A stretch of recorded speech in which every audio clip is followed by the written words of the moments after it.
Welcome back!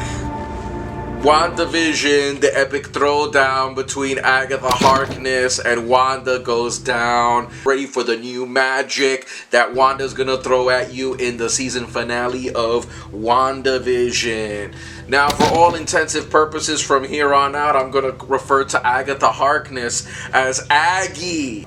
This is what we've all been waiting for, right? The culmination of 8 episodes where we see in the Marvel Cinematic Universe, even though it's on the small screen, it can still provide those big action punches. And it does, people! It actually does. It actually went beyond my expectations this episode. It's seeing that in the small screen, Marvel is just as potent in the big screen. So this movie is really, this is developing this character and having this character grow to the point where she's so powered right now, overpowered. She's one of the most powerful, if not probably the most powerful in all of the Marvel Cinematic Universe right now, because this show just ripped open the gates, guys. There's no barriers anymore. We have a fully powered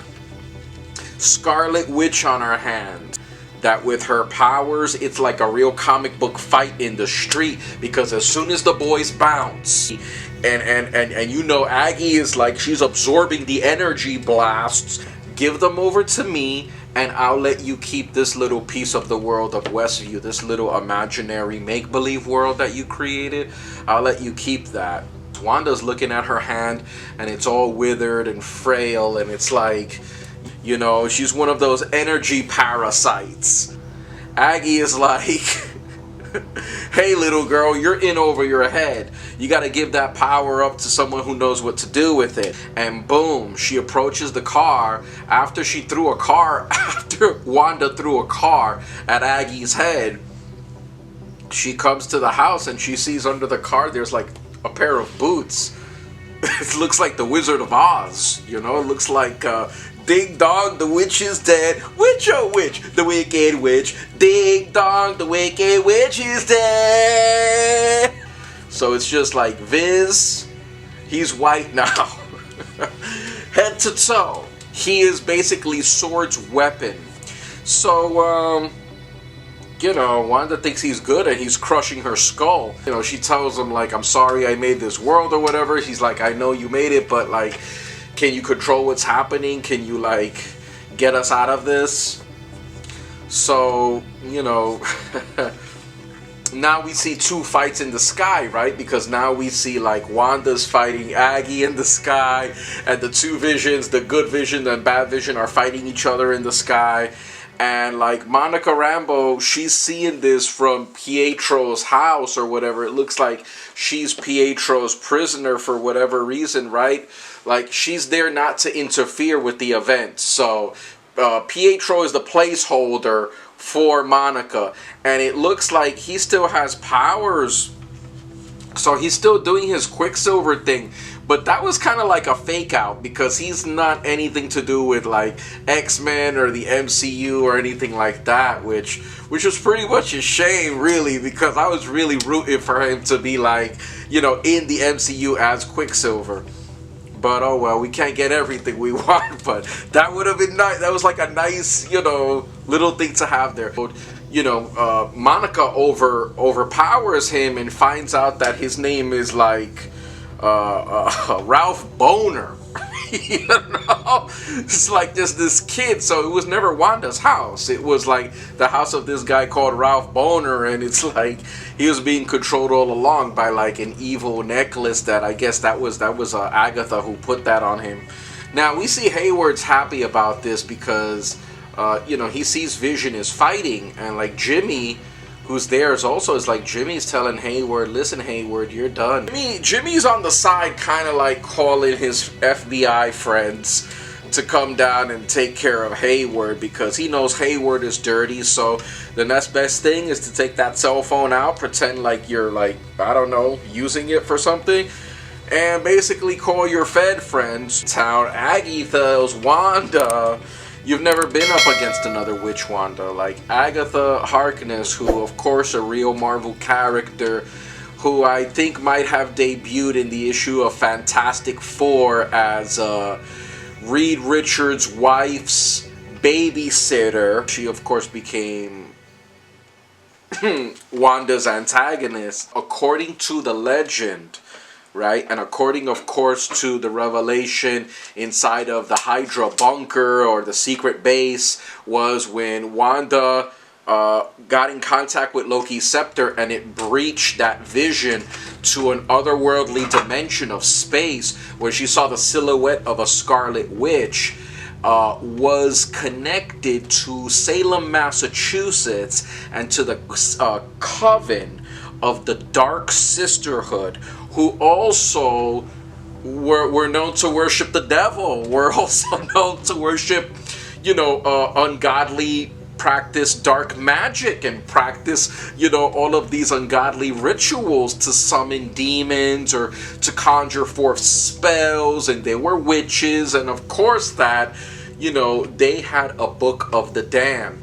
And so in the town, as you see that Aggie is on top of one of the buildings and it's telling Wanda, who's in the streets, basically like, you've never really confronted a witch. You're an Avenger, whatever. She doesn't go into that, but you've never really encountered like magic on magic type like that.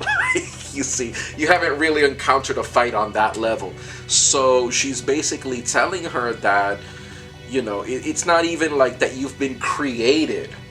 This Scarlet Witch has always existed. Like, there's a chapter dedicated to the Scarlet Witch in the Darkhold. And what's made more known in revelations that were shocking to me is that the power of the Scarlet Witch is beyond the Sorcerer Supreme, which, like, that blew my mind, because it's like she knows of the Sorcerer Supreme, which all of us know who the Sorcerer Supreme is. We all know it's Doctor Strange. For the uninitiated, Doctor Strange. So she's basically, her power level is like really, it's through the roof. It's a godly type of power level, and whenever you're interacting with one of the Infinity Stones, we know that it grants like power to the most ungodly levels of the universe. So what was crazy about that was that when she told her it could never be made, it's a pure force of energy. This thing is a pure force of energy. So it's in the Darkhold, the Book of the Damned. So, so to see the people in the town and the people all around her as Wanda's walking in the street, to see all of the people of Westview who are basically controlled, right, and prisoners of their own bodies, they begin to turn on her because they're like, we wanna be free. Let us go, Aggie is like, you know what, like, heroes don't torture people. She's gonna free them. She opens up the hex, but in doing so, in using the power to kind of push back against the natural impulses, she has to basically destroy her creation. And that includes Vision, and that includes her children. Hayward sees a great opportunity to, do what Hayward does and basically storm inside of the hex. But it also gives an opportunity for the people of Westview to escape at the same time. We see that as she's opening this, her children and Vision start to kind of fall apart, and she's like, the opening in the hex, like, she's seeing this, and we see Vision again is gonna die again. So it's kind of like Wanda's like, all right, enough of this.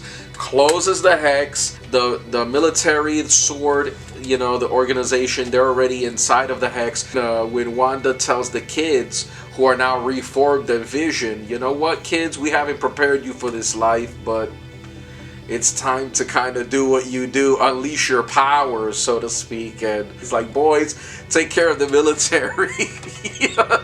And boom, and they did. Hayward pulled out a gun to shoot 2 kids. But Hayward, you are an ass, sir.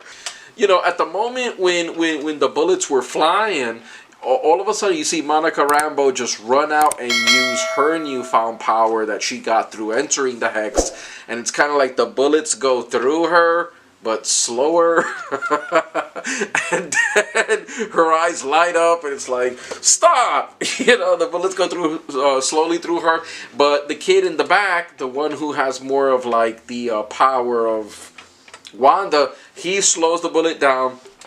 Not a problem, whatever. Hayward sees that. He's like, holy smokes, I gotta bounce. I can't kill none of them with my puny little pistol.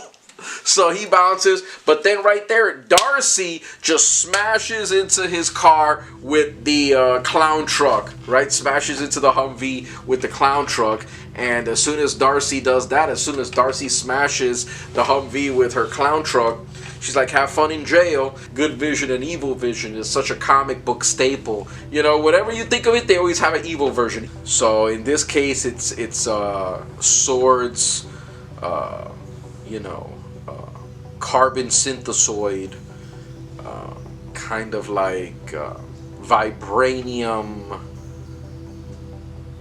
weapon that Sword unleashes into Westview. But unfortunately, what Sword in their limited thinking capacity failed to realize was that, you know, they programmed Vision, but they never would have thought that Wanda's memory of Vision was so vivid that it made Vision a real, kind of like a real person that existed in Westview. When he went into the Hex, then what they underestimated was the fact that based on the number of fights that both of these Visions were to have, eventually in the fighting, Vision would reach out to, of course, his counterpart and try to reason with him, try to use logic and, you know, fight at him, like take the fight to him like in a more logical sense, right? That Vision is asking him while they're fighting, well, why did you do this? And I always like the way the Vision is fighting, like that whole sequence in there, that was like top shelf Marvel. And then he's like, my programming dictates that I have to eliminate Vision. I have to like kill. And this is when Vision tells him, but like gets him in a headlock. You know, it's cool. He does like the same move that he did to Hawkeye. That was cool. Like he had him like in a hold like that. And of course I call him Cataract because based on the Operation Cataract that Sword had, that was sort of the anti-Vision. And so now we come to the end of the series finale, and I give this show 5 out of 5 stars. It was amazing. The fact that at the end we see that Wanda saying goodbye to the boys, and then she finally has like the moment with Vision that we all been waiting for, where it's like, now we have to say goodbye, we have to kind of go our separate ways. And this is when Vision asks Wanda, was like, okay, what am I? And then this is when Wanda reveals that Vision is just part of the Mind Stone that lives in her. And it was amazing, just like this whole, you know, it's like this whole thing with Vision and Wanda, like the way they have it set up is like really amazing. How he's transitioned, right? How he started from like an idea to then, you know, he became physical, then he died, then he came back as a memory, and you don't know how he's gonna come back next. And that was like, it's crazy. It's like, who knows what I'm gonna be next? And it's like, it's just like such a crazy way that he put it, right? Like that leaves you thinking how, like, you know, death is not the end, you just transition to another form, right? Like, he's telling her that we said goodbye already one time. It stands to reason that we're gonna say hello again. She's just like standing there with the memory of Vision in her hands, and it's like she's gone in a complete circle. She knows she's gonna see him again, so it's like everything is good. She starts to leave. She sees the town people. It's kind of like, gotta bounce because these town people can still be mad at me. And this is when Monica tells her they're never gonna know how much you sacrificed But at the same time, Wanda is like, you know, she's smart, man. She's like, that's not gonna change the way they feel about me. Like, I still messed up their lives, you know? So she's like, I don't understand this power, but I will. And that's when she flies out. She bounces, she flies. And then she looks back on Westview and she's like, I've come full circle from this. Her character has evolved into basically one of the strongest characters in the MCU. So it's really amazing, and if Marvel keeps this up like this, I have no doubt that the Falcon and the Winter Soldier is going to be great. This could lead into new Avengers. We see the show ends on 2 scenes. Like, there's 2 end credit scenes if you stay after in the spoiler review that now you've stayed so much. So might as well say that Jimmy, Monica, they're like, hey, what's up? Everything is good. They comment on Darcy, right? Darcy's contribution. And, you know, Jimmy has some more authority now because it looks like he won this big case. And Monica is being called to, you know, to a meeting. So we see that the meeting takes place in a movie theater. And what we see is that the person who called Monica was actually a Skrull, you know, out of all things to see in this season finale. We see a Skrull, and we know what happens next after that, and we know where we've seen Skrulls before. So you're being called up, you know. They heard, he heard. She specifically uses the word he, this Skrull that goes to, you know, talk privately to Monica. And in good Marvel fashion, always at the end, they always tease the next thing. And so you see that the Skrull tells Monica, he heard you were grounded. He's calling you up there. Who is it? A friend of your mom's. Nick Fury, baby. Nick Fury is calling Monica up to the big ship because I think we're going to experience something called Secret Invasion, which is going to happen in Marvel. We know that. So this is crazy. She's being called up to the big ship up there where Fury is at, because that's where Fury is at. That's the last time we saw Fury, was at the end of Far From Home in Spider-Man. The last end credit scene, we see that Wanda is basically in a remote, isolated place in the mountains, what looks like a cabin in Tibet. And you see her outside of this, you know, nice, cool cabin by the lake or whatever, with a beautiful view of the mountains. I'm thinking Doctor Strange is going to come out, because this looks like a place in Tibet that Doctor Strange would hang out, right? In the mountains doing magic.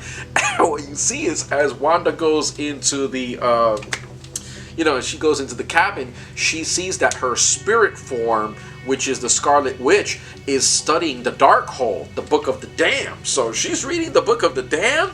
This thing has to lead into something darker, and we don't know what it is, guys. It could be the setup for the villain of the multiverse of madness with Doctor Strange, where Doctor Strange has to fight the dark demons, because you know what? Wanda's studying the Darkhold, which is the book of the demons, which was prophesized by Agatha to be like very dangerous. And Agatha's like, you're gonna need me, you can't do anything to me, you're gonna need me. But Wanda's like, I'm gonna imprison you here in Westview in your mind, and when I need you, I'll come to you. But as she's studying the Darkhold, as a Scarlet Witch in the cabin in Tibet is studying the Darkhold, she hears the voices of her sons. Now, how is that possible? Because her sons were in Westview, and when Westview was destroyed, because it was, her sons was part of that Westview.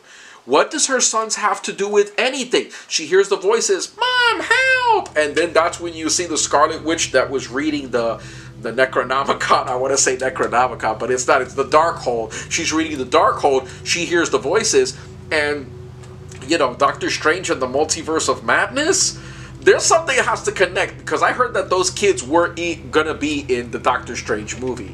And these are the first kids in the entire Marvel Cinematic Universe who were born with powers. So it's gonna be exciting to see. So guys, make sure you hit that subscribe, hit that like, hit those notifications, and we're not gonna say goodbye, but hello again. Thanks for your support, and thank you for your subscribes, and stay tuned for more episodes here on Bamcomixs, and I'll see you on the next one. Peace.